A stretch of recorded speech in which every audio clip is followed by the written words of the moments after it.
प्यारे बच्चों, welcome back to gravity circle. क्या हालचाल? सब बढ़िया, चकाचक, कूल।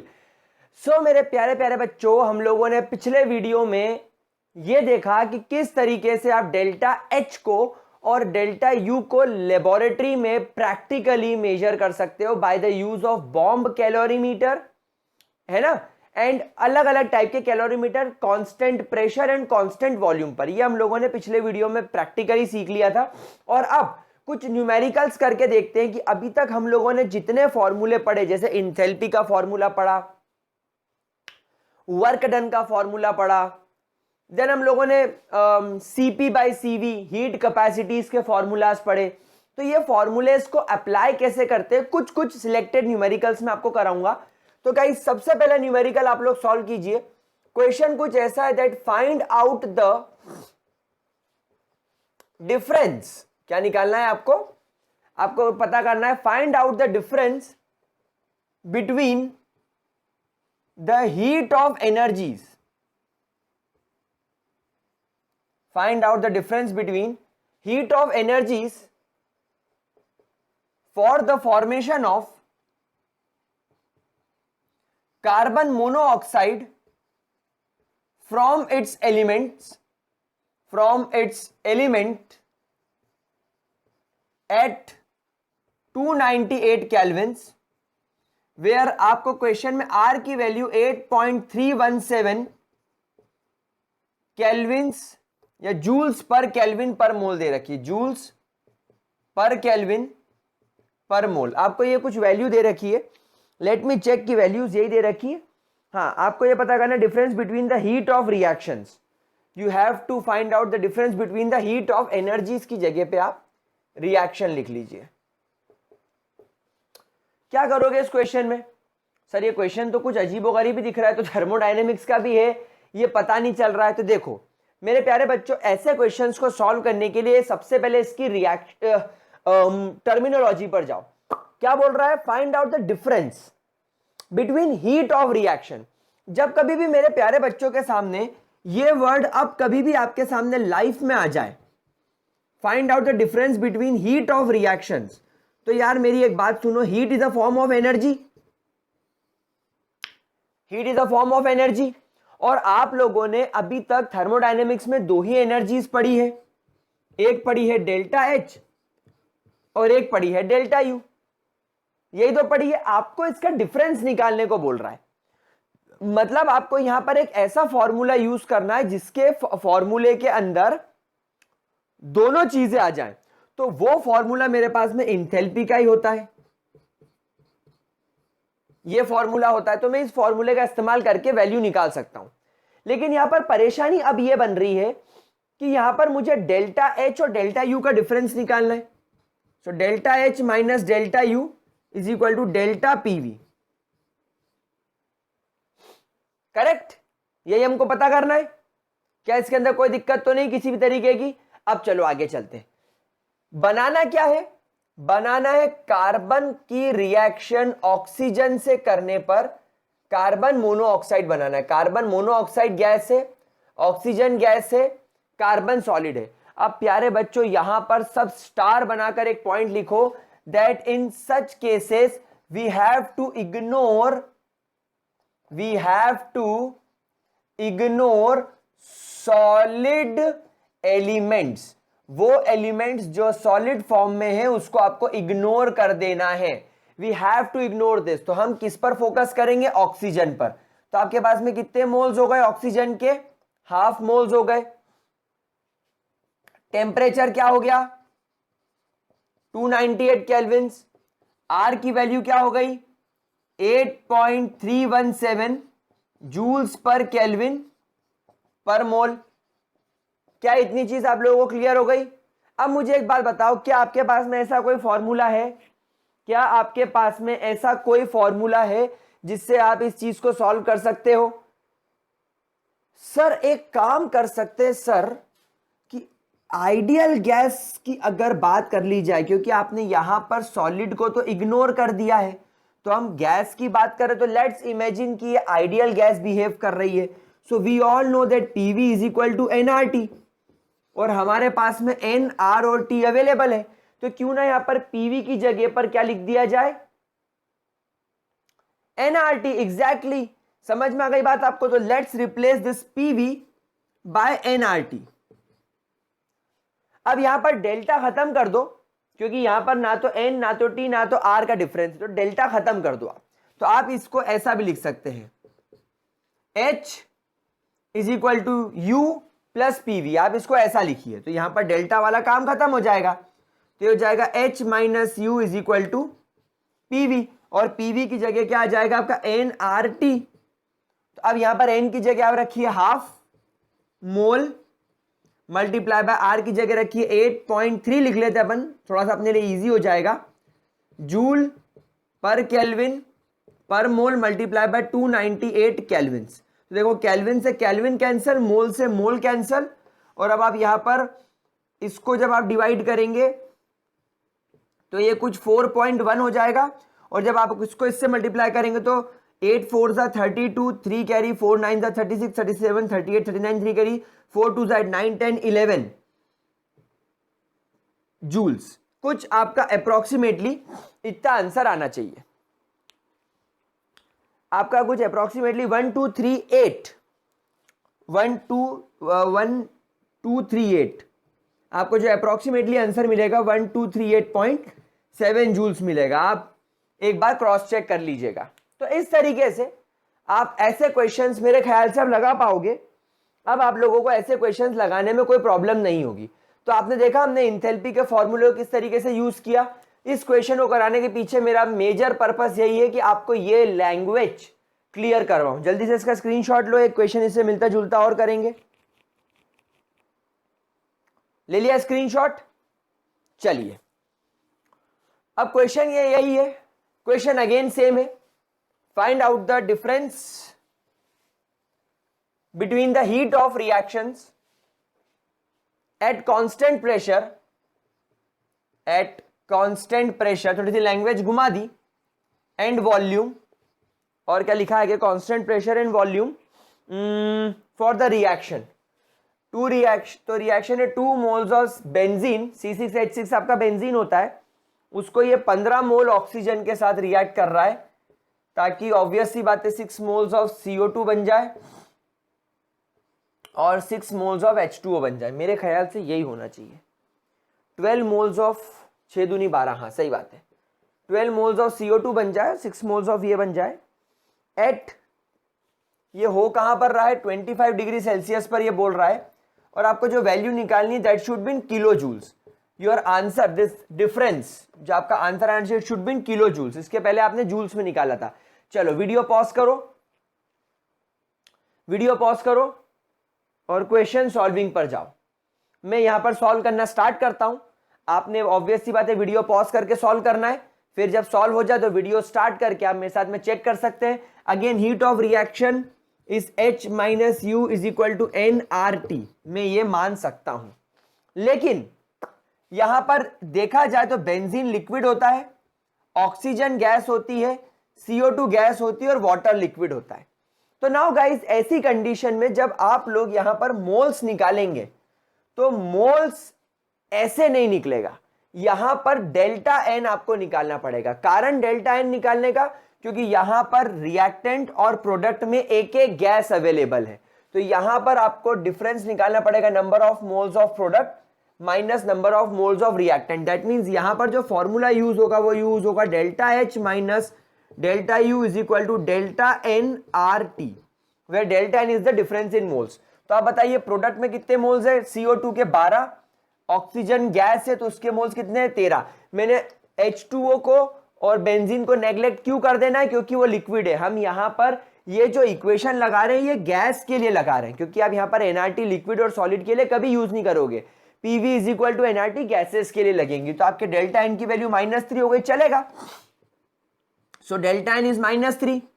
आर की वैल्यू क्या होती है, आप 8.317 जूल्स पर केल्विन पर मोल। लेकिन आपसे क्वेश्चन में तो कह रहा है कि आपको काय में चाहिए वैल्यू, किलो में, तो 10 टू द पावर -3 कर दो तो किलो जूल्स में चली जाएगी चीज। मल्टीप्लाई बाय टी क्या है, 298 केल्विन्स। हो गया आपका क्वेश्चन सॉल्व। बस इसको सॉल्व कर लीजिए, जो आपकी फाइनल वैल्यू आएगी that will be your answer, that will be your answer. क्या मैंने कुछ गलत किया? यहां पर ये जूल्स में होती है वैल्यू, आइए वैल्यू काहे में होती है? जूल्स में होती है। ये जूल्स में वैल्यू है और आपको किलो जूल्स में ले जाना है, तो 1 किलो जूल में 1000 जूल, 1 किलो जूल्स में 1000 जूल्स, तो 1 जूल में 10 to the power -3 kilo joules. Exactly. तो यहां पर जब आप इसको 10 टू द पावर -3 से मल्टीप्लाई करेंगे तो ये जूल्स नहीं, ये किलो जूल्स लिखाएगा। तो केल्विन से केल्विन कट जाएगा और ये -3 ये मोल्स है, तो ये -3 मोल है, तो मोल से मोल कट जाएगा। आपका जो भी फाइनल आंसर आएगा वो सिर्फ और सिर्फ किलो जूल में आएगा। एग्जैक्टली हमारा आंसर सही है। तो आप इसको फाइनली कैलकुलेट करके देख लीजिएगा। मैं आंसर आपको जो भी आंसर मिलेगा वो बिल्कुल सही होगा, ठीक है। और ऑब्वियसली आंसर आपका नेगेटिव होगा, your answer will be negative. चलिए ठीक है, आगे बढ़े। चलो एक क्वेश्चन और कर लेते हैं। ये एनसीईआरटी में देखा था मैंने, तो ये एनसीईआरटी का एक क्वेश्चन निकाल के लाया हूं मैं। बहुत अच्छा क्वेश्चन है ये, मुझे पर्सनली अच्छा लगा। एक swimmer coming out from a pool. Question कुछ ऐसा है कि एक स्विमर है जो पानी में तैर रहा है। अ swimmer is coming out of a pool and is covered with a layer of water। Obviously जब आप पानी के बाहर आते हो तो आपके शरीर पे कुछ पानी की परत होती है। Is covered with a layer of water, तो उसके शरीर पर पानी की एक परत है। दैट इज 18 ग्राम्स वाटर, यानी उसके शरीर पर जो लेयर है, जो पानी की परत है, वो 18 ग्राम 18 ग्राम्स की है। आगे आपको दे रखा है how much heat must be supplied to evaporate the water. अब यह पूछा जा रहा है आपसे सवाल कि उस स्विमर को कितनी हीट सप्लाई की जाए। How much heat must be supplied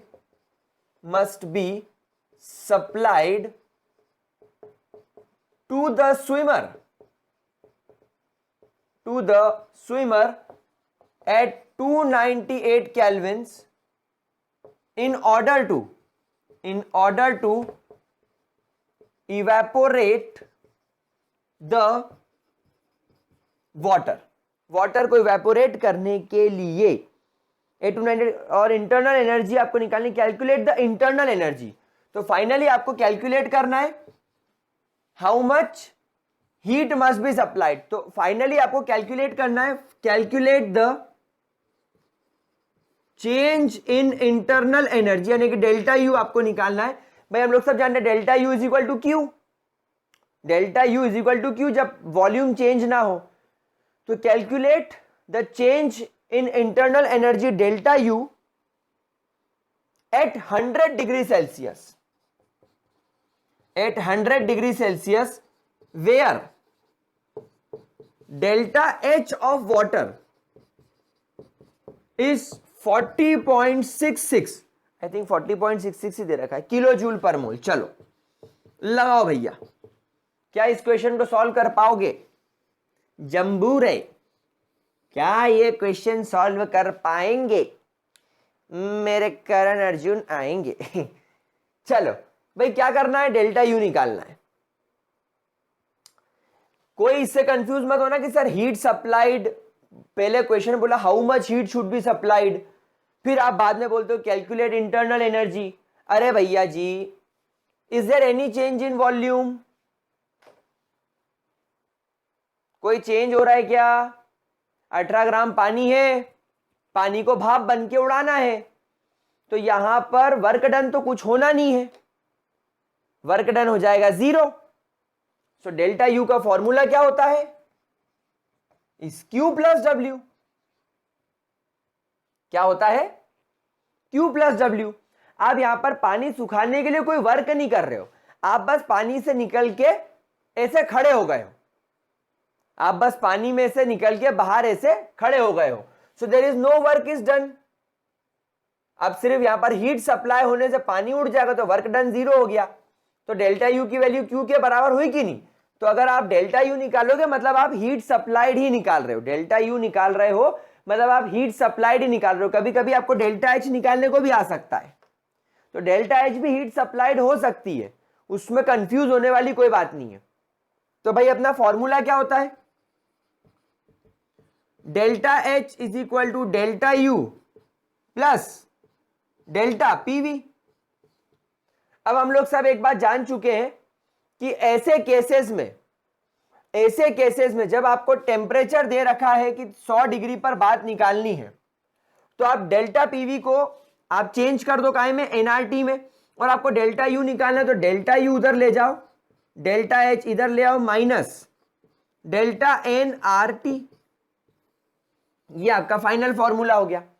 तो आर की वैल्यू तो हमको पता है 8.317, और क्योंकि आंसर आप देखो यहां पर किलो जूल में है तो इसको तुरंत 10⁻³ से मल्टीप्लाई कर दो, किलो जूल पर केल्विन पर मोल।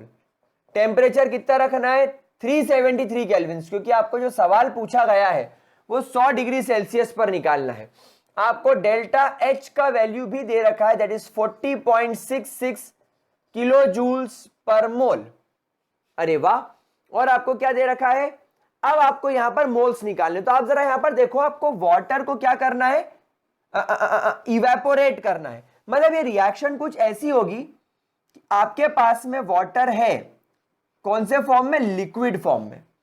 आपको उसको हीट प्रोवाइड करनी है ताकि वो इवेपोरेट हो जाए वेपर फॉर्म में, यानी गैस फॉर्म में। मतलब हमें सिर्फ और सिर्फ इसके मोल्स से मतलब है, इसके मोल्स से हमें कोई मतलब नहीं है। अब एक बात समझो, अगर 18 ग्राम पानी तुम्हें दिया है और वो जब पूरा 100% इवेपोरेट हो जाएगा तो तुम्हारे पास में 18 ग्राम वेपर्स बचेंगे। भाई 18 ग्राम अगर पानी है, 18 ग्राम अगर पानी है और अगर वो पूरा का पूरा इवेपोरेट हो जाए तो 18 ग्राम वेपर बनेंगे। तो आप एक काम करो, इसके मोल्स निकाल लो, वाटर वेपर के मोल्स निकाल लो। कैसे निकालेंगे? Given mass upon molecular mass से। गिवन मास कितना है? 18 ग्राम। मॉलिक्यूलर मास कितना होता है? 18 ग्राम पर मोल, या मोलर मास तो 18 कैंसल, ग्राम ग्राम कैंसल, तो क्या वैल्यू आ गई? 1 मोल। यानी आपके पास में इसके कितने मोल्स है? 1 मोल। तो n की वैल्यू हो गई आपके पास में 1 मोल। अब सारी वैल्यूज इसके अंदर रख के देखो, डेल्टा एच की वैल्यू हो जाएगी 40.66 किलो जूल्स पर मोल, माइनस डेल्टा एन यानी कि आपका यहां पर सीधी सी बात है 1 मोल दे रखा है तो ठीक है 1 मोल। आर की वैल्यू 8.317 किलो जूल पर केल्विन पर मोल, मल्टीप्लाई बाय टेम्परेचर कितना है? 373 केल्विन। बस क्या करना है? हो गया। हाँ बस यही तो करना है, और क्या करना है? बस यही करना है। बढ़िया काम हो गया आपका, चकाचक काम हो गया आपका। चलो कर लो सॉल्व, लगा दो इसको सॉल्व। इसको सॉल्व करके इससे माइनस कर देना। मैं आपको फाइनल आंसर लिखवा देता हूं, एटलीस्ट 37.56 आना चाहिए। 37.56 इसका कुछ आपको आंसर आना चाहिए। 37.56 किलो जूल पर मोल शुड बी योर आंसर। भाई इसको एक बार चेक कर लेना सॉल्व करके। मैंने आपको तरीका बता दिया। यहां पर वीडियो बनाकर न्यूमेरिकल सॉल्व कराने का मेरा यह तात्पर्य नहीं है कि मैं आपको कैलकुलेशन कराऊं। मेरे प्यारे गुलगुलों को मुझे रास्ता बताना है कि आप कैसे यहां तक पहुंचोगे। कई बच्चे मेरे से पूछते हैं कि sir heat must be supplied पूछ रहे हो, तो पहले हीट अलग निकालें फिर डेल्टा यू अलग निकालें। तो नहीं, मेरा यह कहना है कि आप क्वेश्चन में आपको क्या क्या दे रखा है उस हिसाब से फॉर्मूला डिसाइड करो। क्योंकि अगर आप हीट सप्लाइड निकालते, अगर आप क्यू निकालते तो क्यू का वैल्यू तो C multiply by delta T होता है। हीट कैपेसिटी तो यहां दी नहीं है तो आप क्यू नहीं निकाल सकते, आप डेल्टा यू निकाल सकते हो इस फॉर्मूले से। ठीक है, कोई दिक्कत, कोई परेशानी? चले गाइस, चलो अब एक क्वेश्चन करते हैं हम लोग हीट कैपेसिटी के ऊपर। अगर आपको पता हो तो हमने सीपी और सीवी की कुछ वैल्यूज याद करी थी। सीपी और सीवी की हम लोगों ने कुछ वैल्यूज याद की थी और मैंने आपको बताया था कि एफ नाम की एक चीज होती है जो आपको एटॉमिसिटी के बारे में बताती है। एफ की कुछ वैल्यू होती है, फिर उससे आप f/2 f/2 + 1 से सीपी सीवी निकाल सकते हो। फिर Cp/Cv का रेशो होता है, तो उससे मिलता जुलता यहां पर एक क्वेश्चन है दैट अ गैस जिसके गामा की वैल्यू कितनी दे रखी है, 1.4 होनी चाहिए क्योंकि वो गैस, हाँ ठीक है एग्जैक्टली 1.4 दे रखी है। क्या बोल रहा है, is heated at constant pressure, ठीक है, इज हीटेड, एक ऐसी गैस जिसके गामा की वैल्यू दे रखी है, उसे हीट किया जा रहा है एट कांस्टेंट प्रेशर पर। ओके ठीक है, इफ 140 जूल्स ऑफ हीट, अगर उसको 140 जूल्स ऑफ हीट सप्लाई की जाए, find delta U and W, heat is provided or supplied,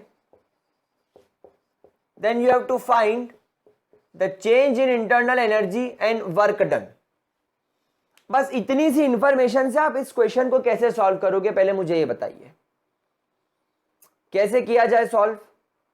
प्यारे बच्चों, कैसे इसको सॉल्व किया जाए, अरे मार दिया जाए कि छोड़ दिया जाए, अरे बोल तेरे साथ क्या सलूक किया जाए, और तेरी ऐसी की तैसी मैं तुझे दूंगा एक ठूसा ठूसा ठूसा ठूसा ठू ठू ठू ठू ठू ठू ठू ठू ठूसा।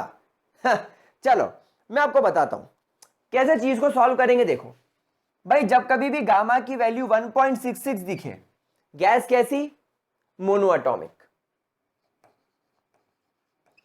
जब गामा की वैल्यू 1.40 दिखे तो गैस कैसी, डाई एटॉमिक। और जब कभी भी गामा की वैल्यू 1.3 दिखे, गैस कैसी, पॉली एटॉमिक। तो वहां पर गामा की वैल्यू 1.4 देखकर सबसे पहले मुझे यह पता चल गया दैट गैस कैसी है, गैस डाई एटॉमिक है। ठीक है सर, गैस डाई एटॉमिक है, तो इससे क्या फर्क पड़ता है, इससे मुझे यह फर्क पड़ता है कि मुझे यहां पर Cv एंड Cp पता चल जाएगा डाई एटॉमिक से। कैसे सर, क्योंकि डाई एटॉमिक गैस के लिए, डाई एटॉमिक गैस के लिए जो F होता है उसकी वैल्यू होती है 5। फ्रीडम ऑफ गैस बोल सकते हो, या F को आप ऐसे डिनोट कर सकते हो डिग्री ऑफ फ्रीडम या atomicity of the gas. Degree of freedom या एटॉमिसिटी ऑफ द गैस, एक गैस की एटॉमिसिटी F पर डिपेंड करती है। तो एक डाई एटॉमिक गैस के लिए डिग्री ऑफ फ्रीडम होती है 5। वैसे अगर मोनो एटॉमिक हो तो डिग्री ऑफ फ्रीडम उसके लिए हो जाएगी आपकी 3, और अगर पॉली एटॉमिक है तो उसके लिए वैल्यू हो जाएगी 6। ठीक है, जब कभी भी आपको Cv निकालना हो तो Cv का सिंपल फॉर्मूला होता है F/2, और जब आपको Cp निकालना हो तो उसका फॉर्मूला होता है F/2 + 1। अब यहां पर क्वेश्चन में एट कांस्टेंट प्रेशर दे रखा है, मतलब मुझे यहां पर Cv नहीं, मुझे यहां पर Cp की जरूरत है। Cp = F/2 + 1। यहां पर F की वैल्यू 5 है, तो 5/2 + 1, 5/2 + 1, तो यहां पर एलसीएम ले लो, एलसीएम आ जाएगा 2, 7/2, तो आपके Cp की वैल्यू क्या हो गई, 7/2। ठीक है सर, यहां तक आप मुझे ले आए, ठीक है, लेकिन अभी भी कुछ समझ में नहीं आ रहा है कि हम क्या कर रहे हैं। तो यहां पर अब मैं आपको आगे लेके चलता हूं। आपको निकालना वर्क डन है, क्या निकालना है, वर्क डन। वर्क डन का फॉर्मूला क्या होता है, -P एक्सटर्नल × डेल्टा V, यानी कि PV। और हम लोग सब जानते हैं आइडियल गैस के हिसाब से PV = nRT, PV = nRT। तो यहां पर क्योंकि एक डेल्टा V है आपके पास में, इस फॉर्मूले में भी कुछ डेल्टा होना चाहिए, तो यहां पर W = NR × डेल्टा T आप कर सकते हो। कोई भी एक वैल्यू आपके पास में डेल्टा होनी चाहिए, चेंज इन टेम्परेचर। ठीक है, तो यहां पर P external × change in temperature. भाई माइनस प्लस के साइन से अपने को कोई चिंता वाली बात रखने की जरूरत नहीं, आप चाहें तो लगा दीजिए। ठीक है, क्या हम आगे बढ़े नाउ। डेल्टा टी कैसे निकालेंगे, तो डेल्टा टी निकालने के लिए आपको पता होना चाहिए हीट कैपेसिटी का फॉर्मूला। हीट कैपेसिटी का फॉर्मूला होता है Q / डेल्टा टी। और क्योंकि यहां पर अपने को मोल्स के साथ खिलवाड़ करना है, इसलिए मुझे यहां पर मोल्स को रखना पड़ेगा, क्योंकि यहां पर मोल्स मेरे पास में नहीं है, इसलिए मुझे यहां पर मोल्स रखने पड़ेंगे। ठीक है। नाउ डेल्टा टी निकालना है, तो delta T is equal to Q. अब देखो क्यू की वैल्यू कहां से आएगी, मैं आपको पहले ही बता चुका हूं, डेल्टा एच क्यू पी के बराबर भी हो सकता है and delta U Q V के बराबर होता है। यानी जब आप कांस्टेंट वॉल्यूम पर हीट प्रोवाइड करोगे तो इंटरनल एनर्जी में चेंज मिलेगा, और जब आप कांस्टेंट प्रेशर पर हीट प्रोवाइड करोगे तो आपको डेल्टा एच मिलेगा। अभी जो मैंने कल वीडियो बनाया था measurement of delta H and delta you में, मैंने आपको यह बात सिखाई थी, अगर नहीं पता है तो वहां पर एक बार जाके जरूर देखिएगा। तो यहां पर delta H is equal to Q P, तो आपको यहां पर हीट प्रोवाइड कर रखी है, हीट प्रोवाइड कर रखी है, तो आप यहां पर 140 जूल्स लिखेंगे अपॉन एन वहीं रहने देंगे, और सीपी यहां आ जाएगा डेल्टा टी की जगह। सीपी क्या है, ये आर लगाना, सॉरी मैं यहां भूल गया, ये आर यहां पर साथ में रहता है, तो यहां पर ये 7/2 आर हो गया, तो 7 नीचे आ जाएगा, 2 ऊपर चला जाएगा और आर नीचे ही रहेगा, तो ये 7 इसको 20 टाइम्स कैंसल आउट करेगा, तो यहां पर आपके डेल्टा तो हो जाएगा 20 इंटू 2 यानी कि 40 जूल्स अपॉन एन आर। तो आपको यहां पर क्या वैल्यू मिल गई, अब आपको यहां पर डेल्टा टी की वैल्यू मिल गई, जिसको मैं वर्क डन के फॉर्मूले में रखूंगा।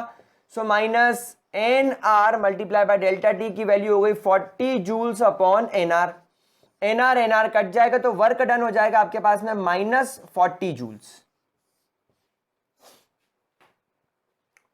क्लियर बच्चों, क्या इसके अंदर किसी प्रकार की कोई दिक्कत? मेरे ख्याल से नहीं, ठीक है। नाउ अब हम लोग अगर यहां पर फॉर्मूले की बात करें डेल्टा यू निकालने की, तो डेल्टा यू निकालने का फॉर्मूला था delta H is equal to delta U plus delta PV. अब प्यारे बच्चों अगर यहां पर माइनस पी डेल्टा वी होता तो यहां पर आता डब्ल्यू, लेकिन यहां पर अगर डेल्टा वी प्लस है तो डब्ल्यू माइनस होना चाहिए। आप बात समझ रहे हो, माइनस इधर शिफ्ट हो गया, तो अगर यहां पर P डेल्टा V या PV की जगह में W रखूं तो ये फॉर्मूला कुछ ऐसा बनेगा, डेल्टा U माइनस W। अब मुझे निकालना क्या है, डेल्टा U, तो मैं डेल्टा U को उधर कर देता हूं या इधर ही रहने और W को उधर ले आता हूं, तो ये हो जाएगा डेल्टा H प्लस W। ये आपका फॉर्मूला क्रिएट हो गया। देखो मैंने क्या करा, मैं फिर से एक बार बता देता हूं, work done is equal to minus P external multiply by delta V. लेकिन अगर मेरे पास में कोई ऐसा फॉर्मूला हो जहां पर प्रेशर, देखो जब प्रेशर कांस्टेंट है, प्रेशर कांस्टेंट है मतलब वॉल्यूम वेरिएबल है, तो ये फॉर्मूला भी कुछ ऐसा आपको दिखने लग जाएगा, पी डेल्टा वी, ठीक है ना, क्योंकि प्रेशर कांस्टेंट है इसलिए प्रेशर एग्जैक्टली जो रहेगा वो रहेगा, और वॉल्यूम वेरिएबल है इसलिए डेल्टा वी। तो अब आपको यहां पर प्लस पी डेल्टा वी है ऐसा, तो plus P delta V minus work done के बराबर होता है, या तो work done is equal to minus ये या प्लस ये इज इक्वल टू माइनस, तो माइनस उधर चला गया तो पी डेल्टा वी की जगह माइनस डब्ल्यू आ गया, डब्ल्यू उधर जाके हो गया प्लस। अब एच की वैल्यू क्या है मैं आपको सिखा चुका हूं, delta H is equal to Q P, जो आपको क्वेश्चन में हीट कैपेसिटी की वैल्यू 140 जूल्स दे रखी है, plus work done, work done की वैल्यू कितनी है -40 जूल्स, तो ये माइनस होकर कितना आंसर आ जाएगा आपका 100 joules is your delta U. तो एक वैल्यू 100 हो गई और एक वैल्यू -40 जूल्स हो गई, बस दैट्स इट, हो गया आपका जवाब। समझ में आ गई बात आप लोगों को, मतलब इतनी हीट आपने, अब आप इस आंसर को क्रॉस चेक करो, आप इस आंसर को खुद अपने हिसाब से क्रॉस चेक करो। आपने एक डाई एटॉमिक गैस को 140 जूल्स की हीट दी, मतलब आपने किसी पर्सन को 140 जूल की हीट प्रोवाइड करी, तो वो उस 140 जूल का खर्चा कैसे कर रहा है, वो उस 140 जूल को खर्च कैसे करेगा वो हमको देखना है। तो उसने क्या करा, उस 140 जूल्स में से -40 जूल्स का वर्क डन कर दिया, मतलब एक्सपेंसेस कर दिया, लॉस कर दिया। तो 140 जूल की एनर्जी में से 40 जूल की एनर्जी तो उड़ा दी, अब कितनी बची 100 जूल। तो वो 100 जूल्स का उसने क्या करा, उस 100 जूल्स को उसने अपने पास रख ली, अपने अंदर रख ली। तो अपने अंदर रखी तो उसके अंदर की एनर्जी बढ़ जानी चाहिए। जैसे फॉर एग्जांपल मेरे को आप लोगों ने 140 कैंडी दी, मेरी ये तोंद है, और आपने मुझे 140 कैंडी या 140 आपने मुझे पिज्जा दे दिए, चलो ज्यादा हो जाएंगे, 140 आपने मुझे मोमोज दे दिए। अब उस 140 मोमोज में से 40 मोमोज मैंने क्या करा, वर्क कर दिया, बांट दिए। वर्क डन मतलब कुछ काम करना। तो ऐसा कर लो कि 140 मोमोज में से आज मैंने दिन भर इतनी मेहनत करी, इतनी मेहनत करी, इतनी मेहनत करी कि मुझे इतनी भूख लग रही है, रोज से मुझे ज्यादा भूख लग रही है, तो 140 जूल्स में से 40 जूल्स तो मैं गपागप खा जाऊंगा। समझ गए? तो वो 40 मोमोज तो मेरी रेगुलर भूख से जो ज्यादा भूख लग रही है उसको खत्म करने में लगेगा, और जो 100 मोमोज बचेंगे वो मैं खाऊंगा, लेकिन वो मेरी डाइट से ज्यादा है, एक्सेस है, तो मेरी तोंद बढ़ने लगेगी। तो मेरी तोंद में जो चेंज आ रहा है, मेरे जो पेट फूल रहा है, वो क्यों आ रहा है? वो इस एक्स्ट्रा एनर्जी की वजह से आ रहा है। तो जो आपने सिस्टम को, जो है गैस को आपने 140 की एनर्जी दी, 140 जूल की एनर्जी दी, उसमें से 40 जूल तो उसने खर्च कर दी वर्क करके, लेकिन जो 100 जूल एनर्जी बची उसने उसको अपने पास रख लिया, जिससे उसकी एनर्जी जो पहले कम थी वो अब 100 जूल से ज्यादा बढ़ गई। तो that is change in internal. तो आपका आंसर एग्जैक्टली बराबर आ रहा है, मतलब आप बिल्कुल सही चल रहे हो। तो यार बच्चों, कुछ ऐसे क्वेश्चंस आपको आ सकते हैं, आई होप समझ में आया होगा। अब इसके आगे के क्वेश्चंस आप लोग खुद लगाकर देखो। हम लोग आगे चलेंगे अगले वीडियो से इंथैल्पीज की तरफ, and different type of enthalpies in the chemical reaction. तो प्यारे बच्चों, that's all for this video. Bye bye, have a great day, sayonara, hasta la vista।